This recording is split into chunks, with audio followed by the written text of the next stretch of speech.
आज हम गंगा जमुना बाई के जीवन चरित्र को श्रवण करेंगे। 16वीं शताब्दी में इस देश में मुसलमानों का अत्याचार काफी जोर पर था। उस समय एक मुगल सरदार ने कामवन पर चढ़ाई की और गांवों को खूब लूटा। इस लूट खसोट और भीषण नरहत्या कांड में गंगा यमुना दो असहाय लड़कियों को भी अपने घर और कुटुंब से हाथ धोना पड़ा। इस समय इनकी अवस्था 9-9 वर्ष की थी। ये जंगल में भाग छिपी थी। इसी से इनके प्राण बच गए। प्रभु की लीला विचित्र है। जिस समय गंगा यमुना जंगल में अकेली भूख से रो रही थी, उसी समय मनोहर दास नामक कोई ब्राह्मण वहां से निकला। उसे इन बालिकाओं पर दया आई और वह इन्हें मथुरा ले आए। मनोहर दास ने उन दोनों बालिकाओं को नृत्य गान की अच्छी शिक्षा दी और 5 वर्षों में उन्हें इस कला में निपुण कर दिया। अब वह इन्हें जगह जगह नचाकर इनसे पैसे कमाने लगा।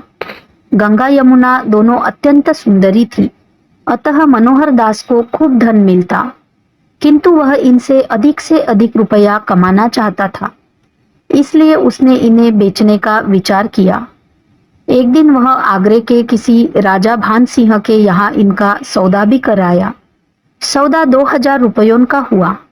पाप का फल शीघ्र मिल जाता है। मनोहर दास सौदा करके आया और कन्या विक्रय के ही पाप से दूसरे दिन मर गया। मरते समय वह अपना गुप्त धन इन कन्याओं को बता गया। अब तक गंगा यमुना अपने गुण के लिए प्रसिद्ध हो गई थी। उनकी कला और गान का आनंद लेने के लिए श्री वृंदावन के एक वृद्ध संत श्री परमानंद दास जी कभी कभी मनोहर दास के यहाँ आया करते थे। उनसे गंगा यमुना का परिचय और प्रेम था। मनोहर दास के मरने पर दोनों बहनें बाबा श्री परमानंद दास जी के आश्रय में चली आई।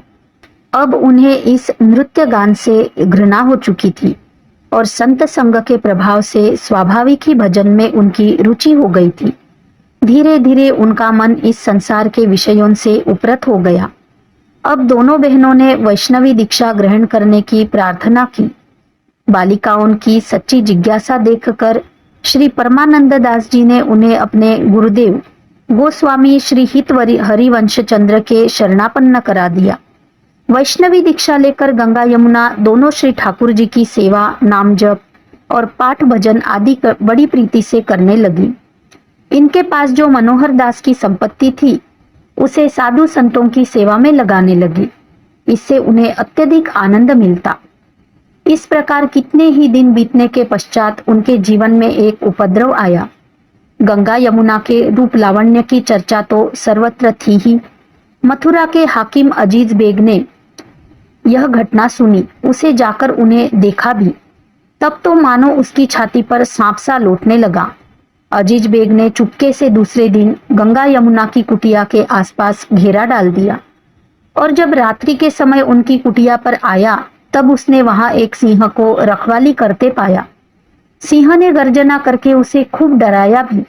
वह भागा अपने घर आया। डर के मारे उसे ज्वर भी आ गया था। कई बार मूर्छा भी हुई। सारी रात वो बड़े कष्ट से बिताया। यह सब तो हुआ, पर गंगा यमुना को इस बात का कोई आभास तक नहीं था। वे तो संतों के संग में बैठी हरिगुण गाती चली जा रही थी।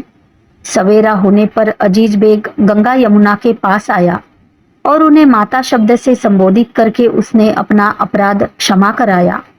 उसी ने उन्हें सिंह की कथा भी सुनाई तथा बहुत सा द्रव्य भेंट किया, किंतु इन दोनों बहनों ने उसके धन को छुआ तक नहीं और संतों की सेवा में लगा देने का उपदेश दिया। इससे अजीज बेग की श्रद्धा और भी बढ़ गई। उसने बार बार इनकी चरण रज ली।